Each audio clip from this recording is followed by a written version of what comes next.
Northwestern Chronicles, Episode 25. Harold Helps Out.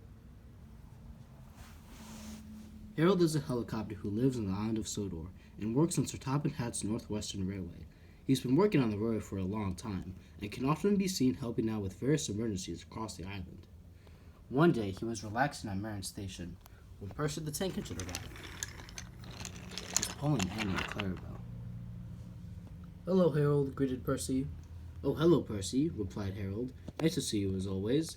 Pulling passengers, I see." "Yep, just the usual. How about you?" "Well, driver grounded me for the day, unfortunately. So, yeah, I think I'll just be relaxing here at Marin Station." The two were deep in conversation when two very important men on the railway stepped out of one of the coaches. "Harold's just over there," said one of them. "So are we going to go through with this?" "Well, it's part of our mission," said the other man. "Well, has everything been arranged?" "I've already spoken to the pilot. Everything's been arranged." "Well, let's hurry up then," said the other. The two men stepped behind Annie and Clarabelle and behind the Marin Station. While Percy and Harold were in deep thought, they quickly scrambled into the back of Harold. "Well, there's my whistle," said Percy. "I'll see you later, Harold." Percy puffed away with Annie and Clarabelle, and when suddenly Harold's pilot sounded off. "Harold, there's an emergency with Farmer Cole." "Oh no, what's that guy up to again?" "I'm not sure," said his driver, "but we better get there now." Harold buzzed off as he ascended to the skies. "So where is he?" asked Harold. "Well, he's on the Sodor engine wash." The engine wash? And Farmer Cole was indeed on the engine wash. "Farmer Cole, how'd you end up here?" asked Harold. "Well," said Farmer Cole, "I thought I would find one of my cows here, but as you can see, they're not here. Anyways, can you rescue me?" "Yeah, sure," said Harold. Harold reluctantly went on top of the engine wash, and Farmer Cole got in. "You can just drop me off at the Sodor airfield over there." "Okay," said Harold. Harold landed at the airfield, and Farmer Cole thanked Harold and walked away. Said one of the men. "Very impressive indeed." "I agree. Let's see what else he does." "Oh, Harold, we have another emergency," said his pilot. "Really?" said Harold. "Yep, this time it involves the docks. Unfortunately, there's too much air traffic, so we'll have to go behind the airfield." "Okay," said Harold. Harold once again ascended to the skies. Meanwhile, at the Sodor quarry, things were busier than ever. Byron was excavating some rock, and the tank engine twins, Bill and Ben, were also preparing some ballast for the quarry. Mavis was trying to get things under control when Harold buzzed above the skies. Mavis had hardly noticed Harold until he accidentally bumped into Boulder and continued to fly off. "Oh no," said Harold. "I think I bumped into something. I should probably land and check it out." "Oh no," said Mavis. "Look, Boulder's over there." Don't worry. He doesn't seem to be going anywhere. I just wonder how he got knocked off."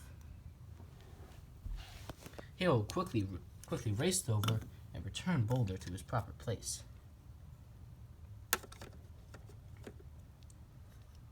He soon landed next to Byron and explained the situation.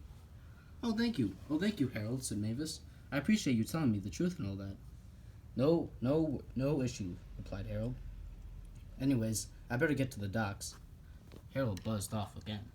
The two men continued to be impressed with Harold as he buzzed away.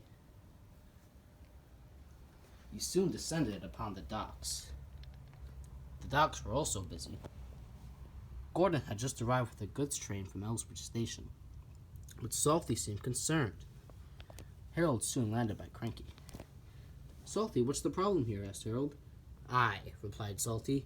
"One of the packages for Gordon's goods train be in the shallow waters near the dock. I don't want it to be washed away. It could be very expensive. Can you retrieve it for me?" "No problem," said Harold. Harold rose above Cranky. He went over to the package and collected it and returned it to Bulstrode, or to Salty's cargo car. Thanks again, Harold. Always can count on you." "No problem," said Harold. "Just doing what I do best." Harold buzzed away once more. "You're doing great work today, Harold," said his pilot. "Oh, thank you, sir," said Harold. As Harold continued to fly above Sodor, He noticed Diesel below. He decided to land next to him. Hello, Diesel. Having some trouble? Ah, how'd you know? Actually, one of my boxcars over there for my train decided to just fall off over the guardrail over there. Can you go retrieve it for me? Of course, said Harold. Harold buzzed above Gordon's Hill and retrieved the cargo car with the boxcar. He soon added it back to Diesel's train. Thank you, Harold, said Diesel, and he puffed away, and he oiled away. Harold once again rose above the skies until he noticed Laurie at Tim's sheds. He had been wedged between the turntable and the turntable mechanism that allowed it to turn, causing the entire system to be jammed. He felt most embarrassed. Harold helped lift the package out of Laurie, and he was able to break free with minor damage. Harold returned the package to Laurie. Thank you, Harold, said Laurie. Yes, thank you very much, said Stanley. The turntable will still be jammed. All the engines of the sheds thanked Harold. Just doing my job, said Harold. At the end of the day, Harold landed near the Earl's estate. His pilot had a big announcement. Harold, I have a big surprise for you. Really? Said Harold. What is it? A new coat of paint? Oh, no. It's something a little more prestigious than that. The two men stepped out. Harold immediately recognized them. It was Richard Hat and Charles Hat, the two sons of Sir Topham Hatt, the controller of the railway. I had no idea you guys were on board. Well, that was the idea, said one of them. We're very happy with your work today, Harold. Agreed, said Richard Hat. We are most pleased to report to Sir Topham Hatt, our father, that you have done excellent work on the railway for Sodor. Well, I'm just doing what I do best, said Harold. We'll be happy to report this back to Sir Topham Hatt as soon as we get back to Knapford Station. I'll be happy to take you there. The two men laughed, and they climbed back into Harold. Well done, Harold, said his pilot. You've done another good deed for Sodor. And Harold had to agree.